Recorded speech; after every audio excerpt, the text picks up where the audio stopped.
Council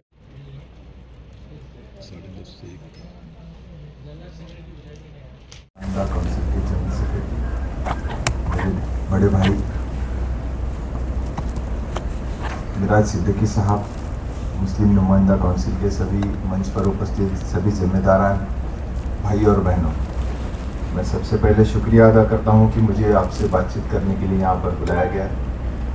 ये आज का जो वर्कशॉप है वो सबसे अहम है। यहाँ ज़रूरी नहीं कितने लोग हैं, लेकिन जो भी मौजूद है वो संजीदा है और बहुत सीरियस विषय पर यहाँ पर अपना कीमती वक्त यहाँ पर निकाल कर आए हैं। इकबाल साहब की याद मिराज भाई ने निकाली और मुझे इकबाल साहब का जो एक कुछ लाइनें हैं मुझे याद आई जो आज के विषय से बहुत रिलेटेड है। इकबाल साहब कह गए हैं कि वतन की फ़िक्र कर नादान, मुसीबत आने वाली है। वतन की फ़िक्र कर नादान, मुसीबत आने वाली है। तेरे बर्बादियों के मशवरीन हैं आसमानों में, ना समझोगे तो मिट जाओगे हिंदुस्तान वालों, तुम्हारी दास्तां भी न रहेगी दास्तानों में। शायद इकबाल साहब को आने वाले दिनों का कुछ अंदेशा आ गया होगा और हमारे देश के लोगों का मिजाज भी वो समझते थे, तो इशारा देकर गए हैं। जो विषय है उस विषय पर आने से पहले मैं आपसे थोड़ा उसका बैकग्राउंड बताना चाहूँगा कि इस देश में दो तरह के लोग हैं कि जो लोग एक तरह के लोग हैं जो जुल्म बर्दाश्त करते हैं और दूसरी तरह के लोग हैं जो जुल्म बर्दाश्त नहीं करते। हम लोग जुल्म ना बर्दाश्त करने वालों के कैटेगरी में आते हैं। और जैसा कि यहाँ पर अभी जो हुकूमत है उस हुकूमत का जो आइडियोलॉजी है वो आइडियोलॉजी माइनॉरिटी के खिलाफ है, वे दलितों के खिलाफ हैं, वे आदिवासियों के खिलाफ हैं, वो हिंदू मज़हब में के भी बहुजनों के खिलाफ है। लेकिन जब तक उनको समझ में आएगा बहुत देर हो चुकी होगी और इसीलिए उसको समझना ज़रूरी है और उनको समझाना भी बहुत ज़रूरी है। जैसे शुरुआत में लग रहा था लोगों की कि एनआरसी जो है सिर्फ मुसलमानों के खिलाफ है। जब नॉर्थ ईस्ट से आवाज़ उठी, जब सिख समाज से आवाज़ उठी, जब आदिवासियों से आवाज़ उठी, तब समझ में आया कि नहीं वो एनआरसी तो सभी के खिलाफ है। जिसके पास कागज़ नहीं वो सभी के खिलाफ है। तो वो बात सामने आई। उसी तरीके से ये जो विषय मुझे दिया गया है वो विषय को आपके सामने रखने के लिए मुझे 20 मिनट दिया गया है, इसलिए मैं जल्दी में अपनी बात आपके सामने रखने की कोशिश करूँगा। जैसे कि बताया ये गया था कि ये जो कानून है वो हार्डकोर लेफ्टिस्ट के खिलाफ है। पहले तो उसका नाम कुछ अलग रखा गया था और फिर बाद में कई सारे ऑब्जेक्शंस आए और ऑब्जेक्शंस के बाद ये कहा गया कि नहीं ये आपके खिलाफ नहीं है, खाली हार्डकोर लेफ्टिस्ट के खिलाफ। लेकिन अगर आप टाइटल ही पढ़ लें तो आपको समझ में आएगा कि दाल में काला है या पूरी दाल ही काली है। पहले तो हमने इस देश में टाड़ा देखा, यूएपीए देखा, मकोका देखा, कई सारे कानून देखे और जिसका किस तरीके से गलत इस्तेमाल किया गया वो भी हमने देखा। लेकिन इन जो कानून हमने पहले एक्सपीरियंस किए हैं या जिसको भुगता है, ऐसे सारे पहले के सब कानून और ये कानून, तो इसमें सबसे डेंजरस ये कानून है, ऐसा मेरा मानना है। और इसको समझना एकेडमिक तरीके से बहुत समझना जरूरी है और इसलिए ये वर्कशॉप यहाँ पर ऑर्गेनाइज की गई। जैसे कि दोपहर के सेशन में जो गोवंश हत्या बंदी कानून के बारे में भी बातचीत होने वाली है। कानून ये कहता था और कानून का बेसिक जो फिलॉसफी है वो ये कहती है कि इंसाफ होना चाहिए। और इंसाफ करते समय जिस पर ये इल्जाम है उसको साबित होने के बाद जो है उसको सजा मिलनी चाहिए। ये ऐसा कानून है कि जिसमें साबित होने से पहले ही सजा का ऐलान हो जाता है और सजा की शुरुआत हो जाती है, इसलिए सबसे डेंजरस वो बात है। और इसकी जो उपज है मैं उसको पाता हूं वी द नेशनहुड, जो MS गोलवलकर की जो किताब थी जिसमें उन्होंने हिंदू राष्ट्र कैसा होगा जो उन्होंने एक्सप्लेन किया था, उसमें उन्होंने कहा था कि वो हिंदू राष्ट्र कैसा होगा, हालांकि वो हिंदू राष्ट्र भी नहीं है, क्योंकि हिंदुओं में जो ब्राह्मण क्षत्रिय वैश्य और शूद्र है कैटेगरी, उसमें क्षत्रिय वैश्य और शूद्र को तो इंसाफ नहीं है, उसमें तो डिस्क्रिमिनेशन है, उसमें तो भेदभाव है।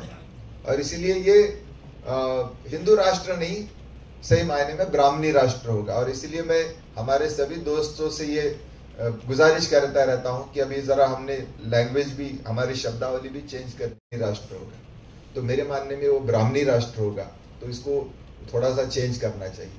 क्या लिखा था वी द नेशनहुड में? वी द नेशनहुड में उन्होंने लिखा था कि कैसा होगा ये हिंदू राष्ट्र, तो उन्होंने किसी संविधान की बात नहीं की थी, किसी कानून की बात नहीं की थी, किसी इंसाफ की बात नहीं की थी। उन्होंने ये कहा था उसमें कि वो देश कैसा होगा, उसमें फैसला कैसा होगा, तो उसमें उन्होंने कहा था कि मेजोरिटी विल डिसाइड, मेजोरिटी फैसला कर लेगी। और मेजोरिटी फैसला कर रही है मॉब लिंचिंग करके। गोवंश हत्या बंदी कानून का कानून है, तो अगर आपको कुछ इल्जाम है किसी के ऊपर, वो कानून का अगर कोई भंग कर रहा है, कोई वायलेट कर रहा है, तो उसको FIR कीजिए, कोर्ट के सामने हाजिर कीजिए, कोर्ट सजा देगा। लेकिन वो तो संविधान कानून को मानते नहीं है, तो उसकी किताब में उन्होंने जो लिख दिया है 100 साल पहले, उस किताब के द्वारा वो उसी जगह पे फैसला उनको करना है, वो संविधान को मानते नहीं है। और जब उनके सामने उनके ऊपर बहुत सारा क्रिटिसाइज हुआ मॉब लिंचिंग को लेकर, और सारे जो उन्होंने किया है पूरे देश भर में पिछले 10-11 साल में, तो उसको जो क्रिटिसिज्म हुआ तो उसका उन्होंने कानूनी इलाज निकाला है। हालांकि ये कॉन्स्टिट्यूशन के खिलाफ है। हमारा जो अभी तक के हमने जो कानून देखे, हमने इंडियन पिनल कोड देखा, अभी BNS आया है, BNSS आया है, तो उसमें हम सबको मालूम है कि पहले तो FIR होती है, और FIR होने के बाद जो है इंक्वायरी होती है।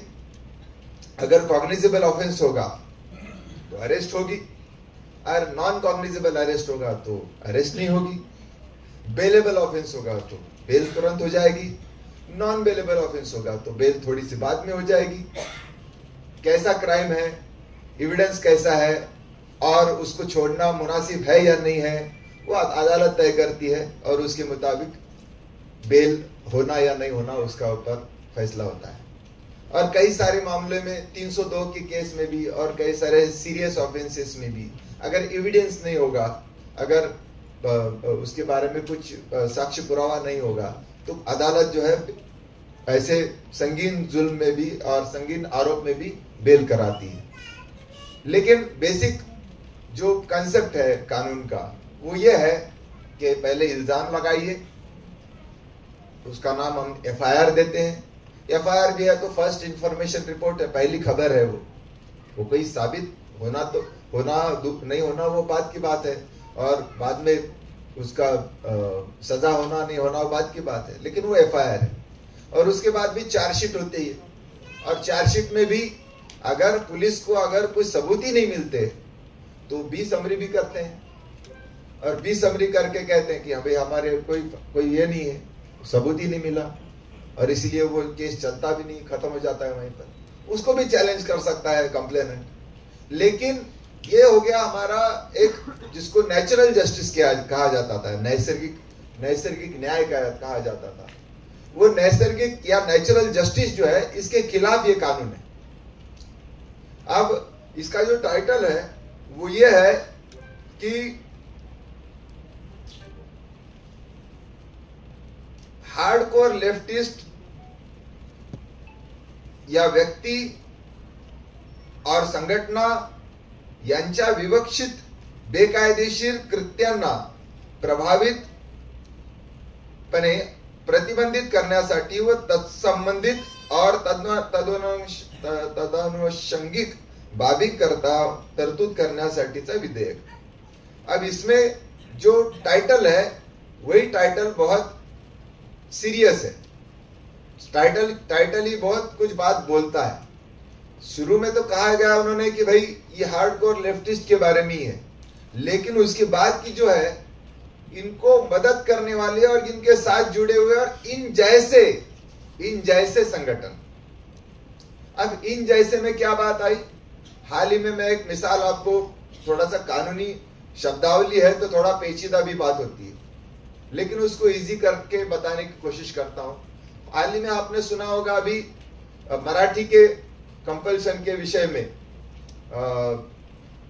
राज ठाकरे और उद्धव ठाकरे साथ आए और उसके साथ हमारे जैसे आपके जैसे कई लोग भी साथ आए।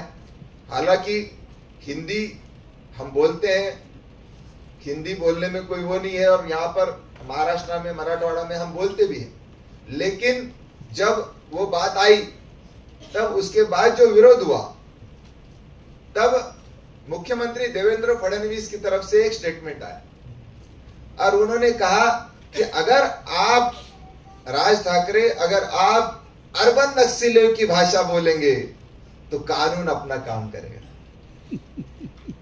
यानी अर्बन नक्सली कौन है, क्या है, ये कौन तय करेगा, ये तय करेंगे।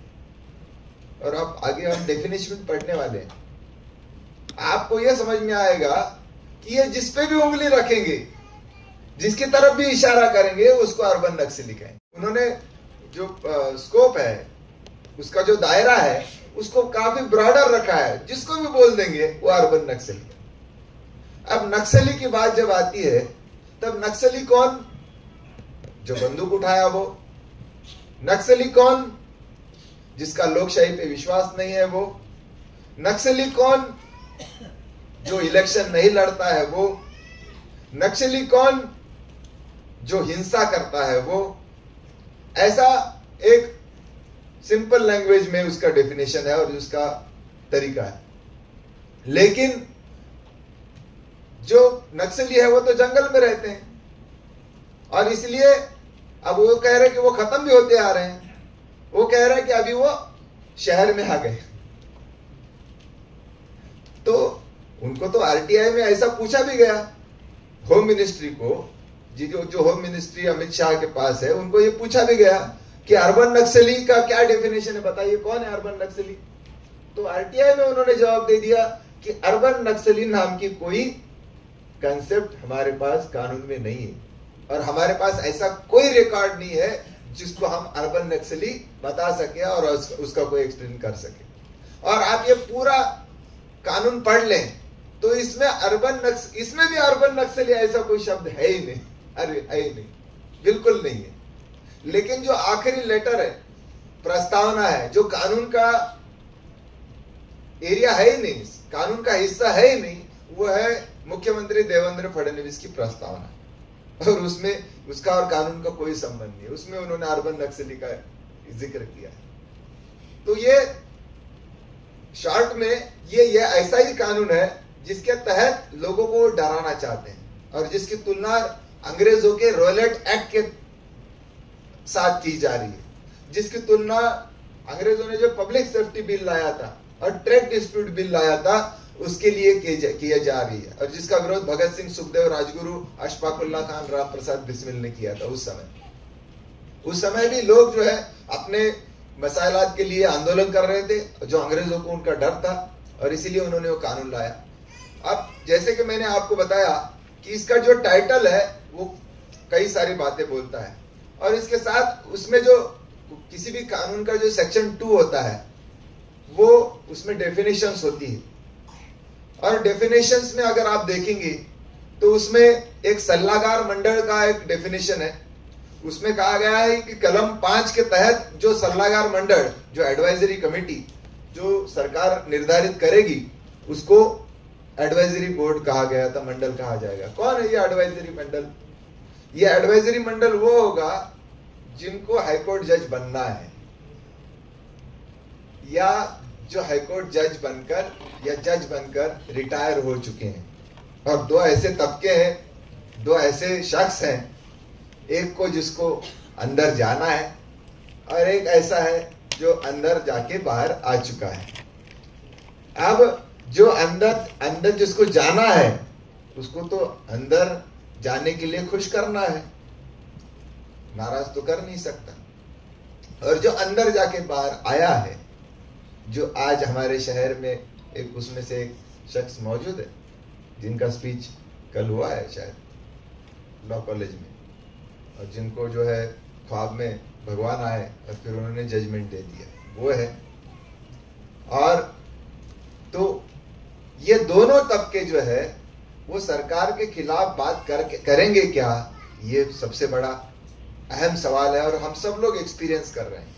हालांकि वहां पर जुडिशियरी में सारे लोग ऐसे हैं ऐसा नहीं है, कुछ लोग अभी भी बहुत कॉन्स्टिट्यूशन के साथ, कमिटमेंट के साथ कुछ अच्छे फैसले दे भी रहे हैं।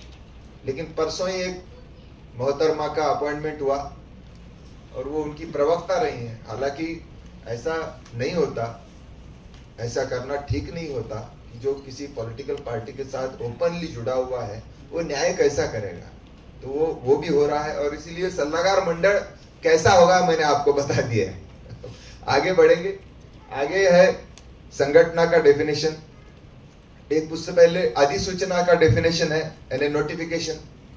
तो उसमें जो अधिसूचना डिक्लेयर होती है उसको अधिसूचना कहा जाता है। जो सरकार जो है गैजेट में डिक्लेयर करता है उसको अधिसूचना कहते हैं।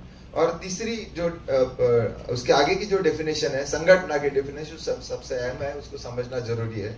उसमें कहा गया है संघटना याचा अर्थ व्यक्तीचे कोणतेही संयोजन, निकाय किंवा गट, मग तो कोणत्याही विशिष्ट नावाने ओळखला जात असो।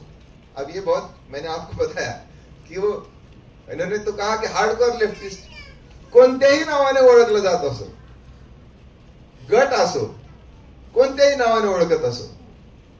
बोले तो राज ठाकरे जी को जो कहा गया वो उनको भी वो कह देंगे कि आपकी संगठना वो हमको पसंद नहीं है, और वो ये गैर कानूनी इसमें आ रहे हैं। और गैर कानूनी का भी जो डेफिनेशन मैं आपको पढ़ूंगा वो भी बहुत इंटरेस्टिंग है। असो किंवा नसो, मग तो कोणत्याही संबद्ध कायद्यातील नोंदणी केलेला असो किंवा नसो, यानी रजिस्टर्ड असो, रजिस्टर्ड होगा या अनरजिस्टर्ड होगा।